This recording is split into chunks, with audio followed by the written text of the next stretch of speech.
The judges score the contest 48-46, 48-46, and 47-47 for the winner by majority decision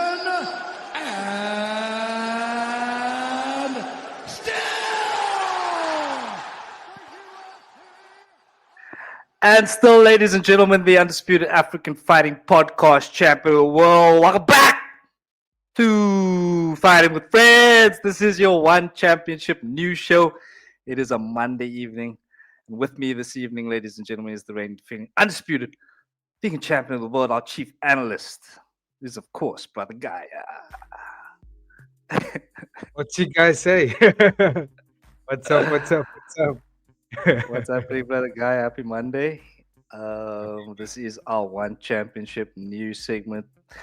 We're going to start with a little bit of fallout from the One Friday Fights card, which took place last Friday, starting with the Alessio Malatesta versus PTT.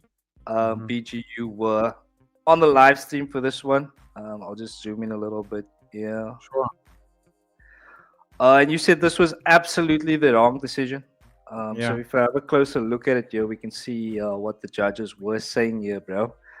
And before BG gives you his thoughts, ladies and gentlemen, please don't forget to drop a like on the video and subscribe to Fighting with Friends. BG. Yeah, and also before I continue and give you my thoughts on this one, please go check out our interview with Jonathan Diobella, interim strawweight champion. He's obviously fighting this weekend, so yeah, do yourself a favor and watch that video back. It's insightful stuff. I must say so myself. But yeah, with this fight in particular, Eddie, this was the one fight on that card, apart from the Liu Mingyang and Shadow, which I can kind of understand why they gave that one. Okay, cool, I get it. I still have arguments to make for that one. But this one in particular for me was the biggest robbery on the fight card. And I remember saying it to Tetsuya when he posted this, the only judge that got it right was judge number 3. If you look at the scorecards, the judge gave Malatesta round 1 and round 2, which to me that was clear as day. He won those rounds quite significantly actually, and he was putting it on him. I mean, the numbers of shots landed from Malatesta on PTT, the ratio was massive. Like it was massive, like probably like 4 shots to 1. Every time PTT would throw one shot, Malatesta would catch him clean with at least 4 or 5 piece combination consistently throughout round 1 and 2. And even had him rocked in the second round. So, yeah, I'm a bit surprised by how the judges scored that, and I think that goes not only for myself, but I think the One Championship fans that were tuning in on YouTube also had comments on the YouTube page of One Championship themselves, putting down the thumbs down, and yeah, I just think that was. I don't know what else to say, AD, because this is very consistent, bro. And like, there was no knockdown, no guy got knocked down, there was no close to finish. The only thing that was significant for why I can give the third round to PTT is that you could see visibly that Malatesta was tired and he was basically out of it. He was cooked and he was just playing defensive in that third round. He didn't really go forward the way he was in the first 2 rounds. So but that's it. That's all you can really give PTT was that. Other than that, I'm still trying to rack my brain around how you can justify rounds 2 and 3 to PTT. You can't. You just can't. He was outclassed, outpunched, just a lot like their first fight as well. And I know that the rhetoric is, damage. Damage is obviously the damage, and knockdowns is the biggest that you can rack up when it comes to Muay Thai and kickboxing. But we didn't see that. You know what I mean? We didn't see any knockdown. And it's not Malatesta's fault that his genetic makeup shows the damage a little bit more, because if there was any other opponent, I'm pretty sure Malatesta would have gotten him out there in the first round already, because he cracked him with some big stuff. And PTT, even his first fight as well against Elias, same thing where Elise, excuse me, same thing happened. Where he lost it, and PTT lost that fight on decision, and his opponent was putting it on him, outlanded him, big stuff. But PTT just doesn't show the damage. You don't see it on his face. But you cracking him, bro. You cracking him the whole time, and you're just able to somehow just able to stand there and continue walking forward.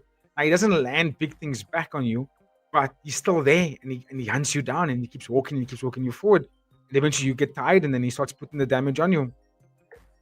So Yeah, I don't know. I think if it was a different opponent, and maybe if PTT could show the damage a little bit more, maybe they would have scored it a little bit differently. But visibly, I can understand why they gave it to PTT, because you could see that Malatesta at the end of the fight, he had obviously, marks all over his face, damaged hand, and but he still won the fight, in my opinion. He still outlanded PTT in every round. You know what I mean? Except for the third one. Malatesta broken hand at the end of the first round. There you go. And still was able to go forward and put damage on PTT. Yeah, I I mean, said, it just shows how much he was landing to the extent that he yes, broke his hand in the very first round, bro. and he still threw that say he was still throwing the punches the whole time. He didn't stop throwing them, and he was throwing kicks as well. He just wasn't stopping. And I saw some of the other stuff on social media. I saw on Tetsuya's Instagram account and other social media accounts posting something on their story about Malatesta. And the takeaway from what I saw in their stories was that if Malatesta, the only thing he did wrong is that he's not born in Thailand. I know it's Yeah. a running meme, but I mean, like, that kind of tells the extent of what the fan base, or at least the one championship audiences, think about this result. You know what I mean? And it's also a big result because it's not like PTT and Malatesta are a bunch of new kids on the block. They're not no-name figures. They are quite popular around Thailand and popular around the discipline of Muay Thai. So yeah, I think it's enough to say that this was a big robbery, bro. That's just my take on it. I think also PTT's mother had something to say about it as well, and I think the fact that she had something to say about it is evidence of, you know what I mean. There you go, from PTT's mom on Facebook. Can I ask you for one thing? When you fight, can you please dodge your opponent's punches? Because he was just taking it. He was just tanking it. Da, da, da, da, da, da, da. He didn't faint. He didn't dodge. He didn't do any of that nature. He was just tanking the shots. And in my opinion, that's not smart. You want to protect your health. Outside of fighting, at the end of the day, you want to make sure that your mind and your body is still healthy. And the way that the amount of shots that PTT takes, I'm like, yo, this dude needs to go for some sort of CAT scan to see where his brain's at, because I've never seen someone, not even Rotang, as durable as Rotang is, he still keeps his guard up. You know what I'm saying? He's still Mm. his hands full here, especially when he's fighting elite fighters. But yeah, the fact that we see this from PTT's mother is enough to say that, you know, kind of lost the fight. Yeah, I mean, that's his own mom saying there that he needs to avoid more punches. So, yeah, let us know your thoughts in the comments. Did you score that fight for PTT? Let us know. We'd be very interested to hear, ladies and Mm. gentlemen. But yeah, another bit of fallout that we had from one Friday fights 1 to 6 was, of course, Antar Kacem beating Muangthai. Little bit of antics after the fight. Muangthai, of course, getting finished there, and Antar Kacem shushing him Yeah. afterwards. So yeah, a bit of unsportsmanlike behavior from Antar Kacem. But they have subsequently buried the hatchet, and this is Yeah. video of that. So I'm gonna play this first, PG, and we'll just get your reaction after. Sure. ขอโทษเมืองไทยที่ทำพฤติกรรมไม่รู้ใครเสียใจเสียใจกับ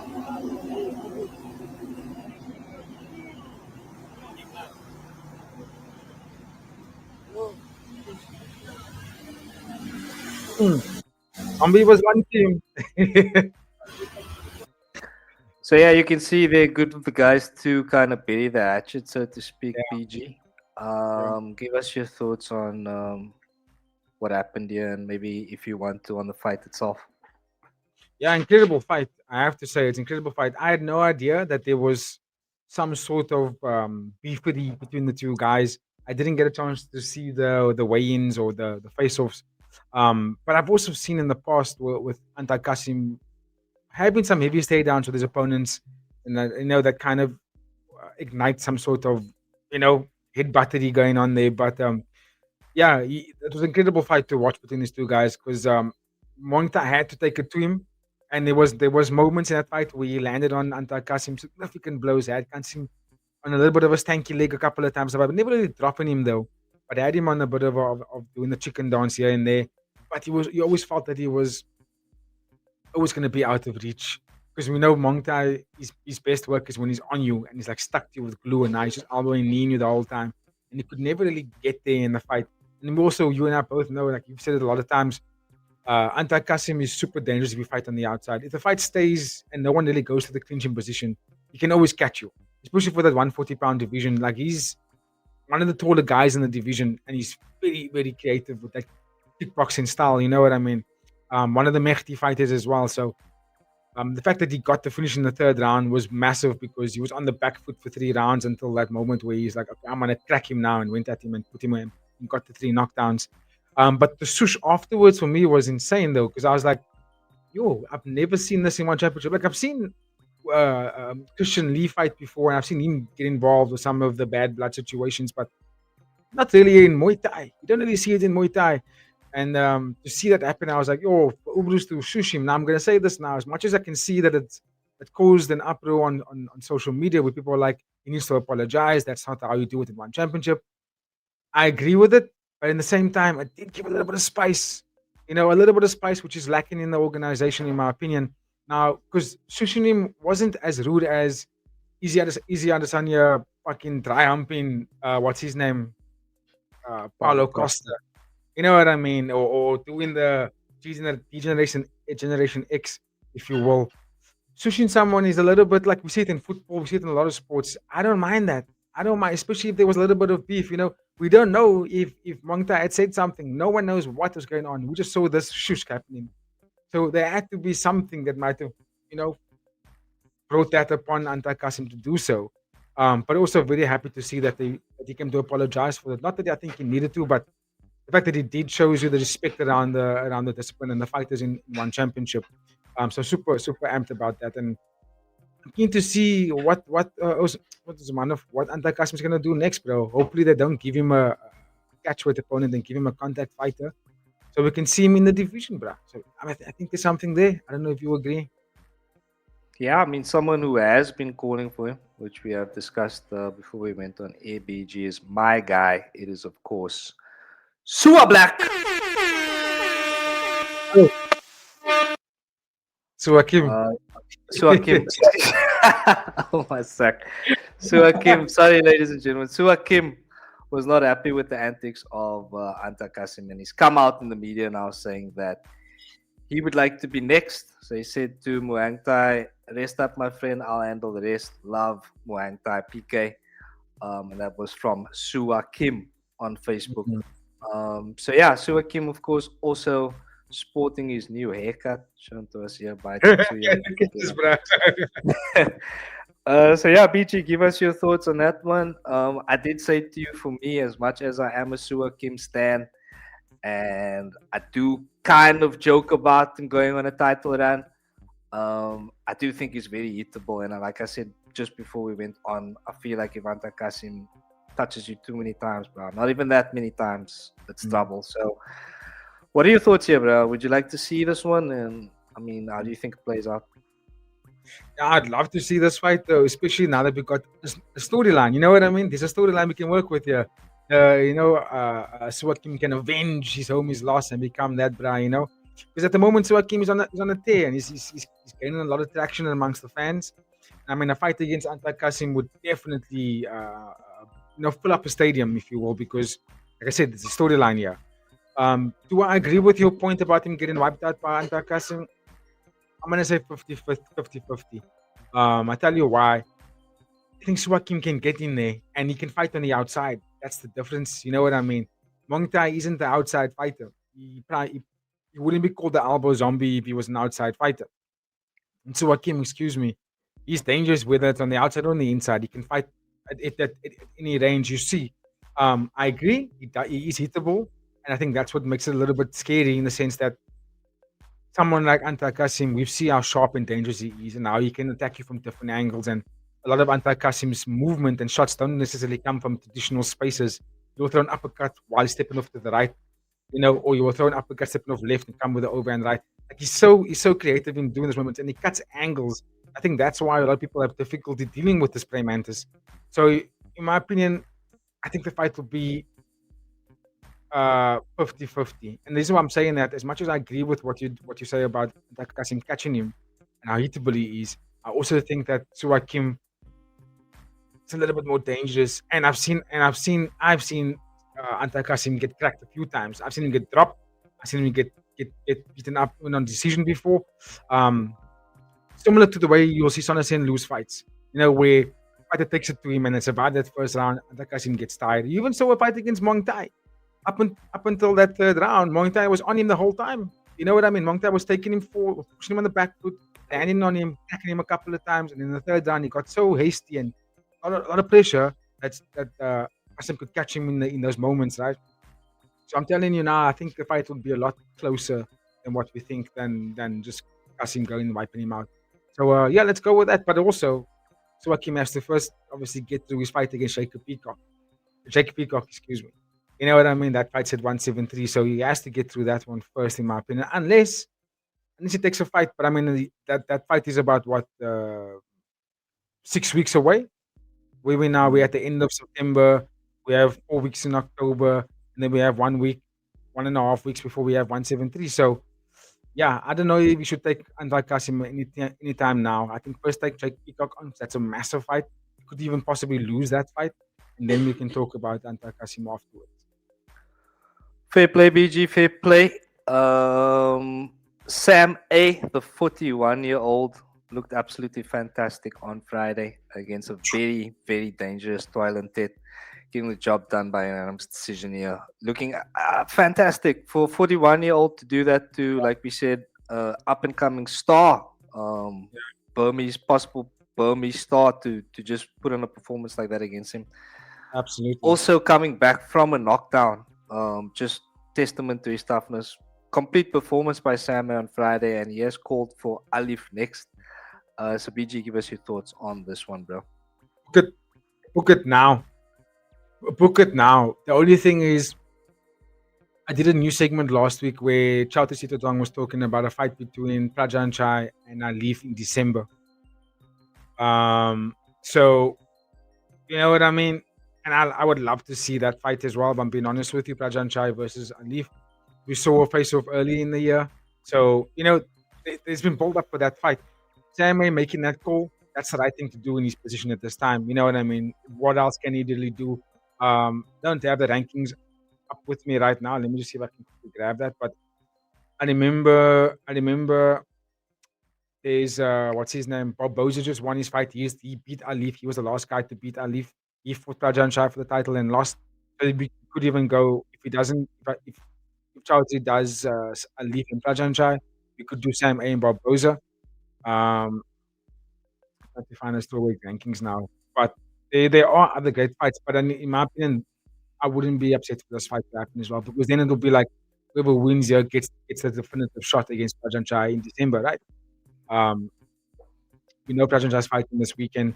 That means there's enough time after this fight, win or lose. There's enough time for Prajan Shah to put in a camp and then fight in December again. So that I would love to see him defend the Muay Thai title, because I do believe that there are more competitors or challengers in the Muay Thai strawweight division, Prajan Shah, than there is strawweight kickboxers. You know what I mean? So, yeah, Sam A, best thing he could do after a win like that is call the number one guy. That's Aliff. So let's see what happens there, because there is some value to that. There's lots of value to that kind of fight, and I would love to see it. And if it does happen, to be mad, bro. Oh, it will be mad to watch. I don't know. I think Aliff is better than Toilet Tet, in my opinion. So I think he would actually give Sam A bit more of a trouble than what Toilet Tet. Mm-hmm. Let us know your thoughts in the comments there, ladies and gentlemen. Does Sam A have another title running him? Another title in it, perhaps? 41 years old. Let us know your thoughts. We also have Anissa Meksen, who is set to face Vero. The date hasn't been confirmed yet, but this is breaking news, ladies and gentlemen. PG. Yeah, it is breaking news, and I'm not too sure what's the date. I think they said November. So this could maybe be added to the 173 fight card. Not so sure. If they do, I have no complaints to that. It's basically two former champions going up against each other. And it's a big fight for both ladies, but particularly for Vero as the newcomer to the division, or at least to the organization, coming out from a champion, big atomweight, trying to, atomweight or strawweight. What are they now again? Atomweight, I think it is. Anyway, it's a big match for the atomic kickboxing. And to be honest with you, I would have loved to have seen Vero stayed in the 4-ounce gloves. I really would love to have seen her train for. I mean, Emmensberger, Jackie Buntan, Vero. You know what I mean? I would love to see that. She obviously lost to what's her name, Francesco Vera, and she's also climbing up the rankings really well. But big fight for her because this is a former champion. A win over someone like Anissa Meksen catapults you into pulling out championship fights or pulling out number one contenders fights. You know what I mean? And for Meksen beating someone like Vero kind of proves to the world why she's still at this age top of the food chain. Like, I know she lost to Jackie Buntan in the last fight, but if you think about Nisa Mixon when she came into one championship, she's literally only really fought against champions, and she's been doing really good against them apart from the last couple of losses. And but still, high level fight. I'm definitely going to tune into this one. I'm not too sure what the date's going to be, but when Chatri says November, I'm inclined to think about 173 because I mean you want to have stars on that card, and I would say book it for that fight card, bro. Or at least, or maybe the Friday fights card of that week, as a curtain raiser. Mm-mm. Fair play, BG. This was quite big news. 1173, ladies and gentlemen.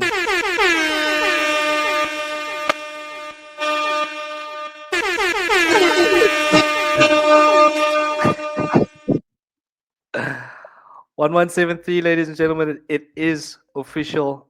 Nabil Nutshot Anane is going to be facing Jonathan Haggerty. And yeah, we did say because I mean Nabil looked so good on Friday against Ilyas Yeah. Inachi before the unfortunate events. And if anyone has an update on Ilyas Inachi, please let us know. That was one of the worst low blows I've ever seen. So yeah, hope wishing him a speedy recovery. But back to business here, BG. We were saying that I said anyway that if anybody can do it, it's gonna be J Hag, just because of I think that the pace that he puts on tends to get Yeah.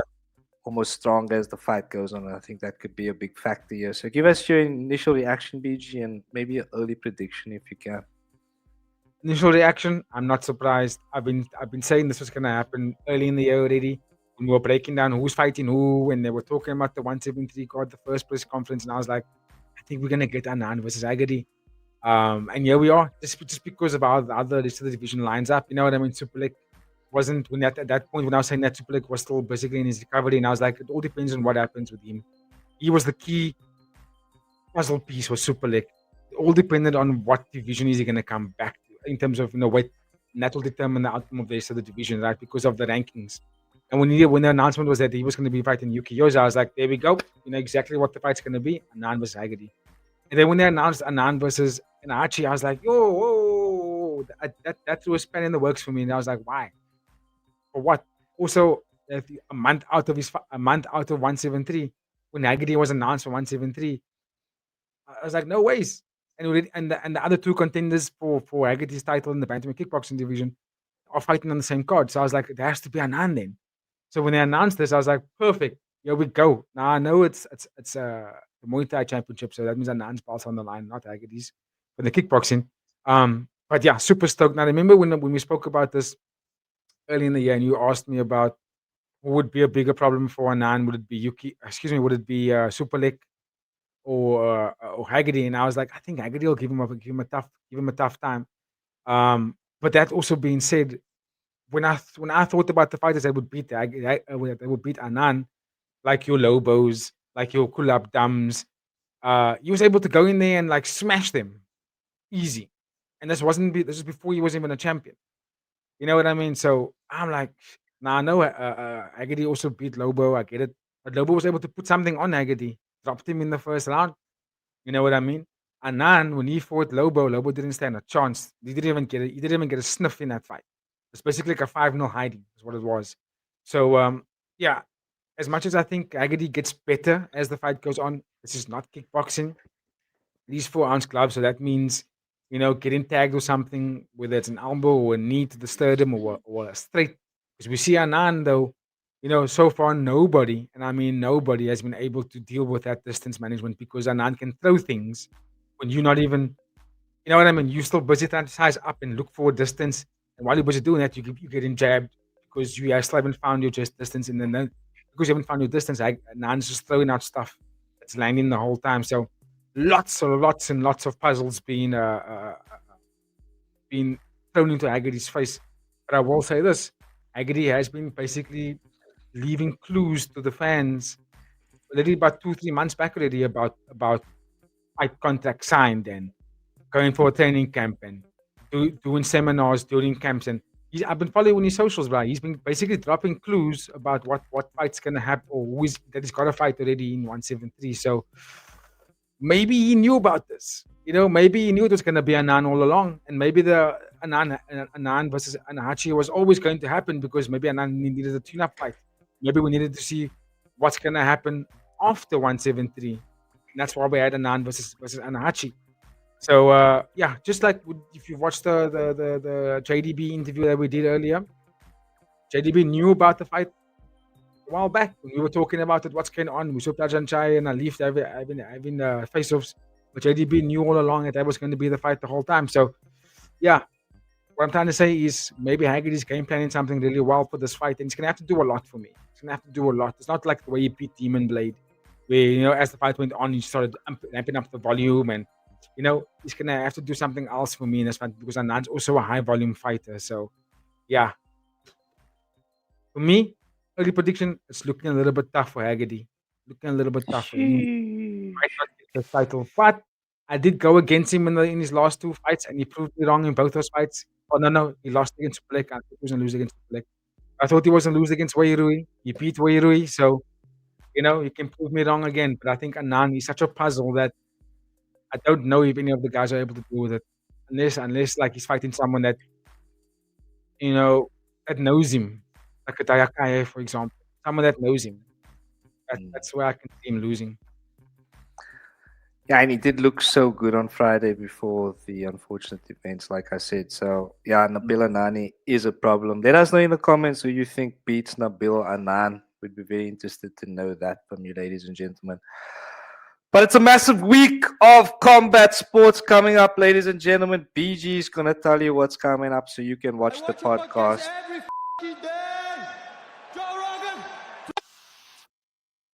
Joe Rogan. Let's go. So, yeah, this week it's going to be big. Like I said, we are going to have a triple header before we get through to that one. So, tomorrow, what you can expect on the Tuesday is our preview of One Fight Night 37, where we see Prajanchai taking on Jonathan Haggerty.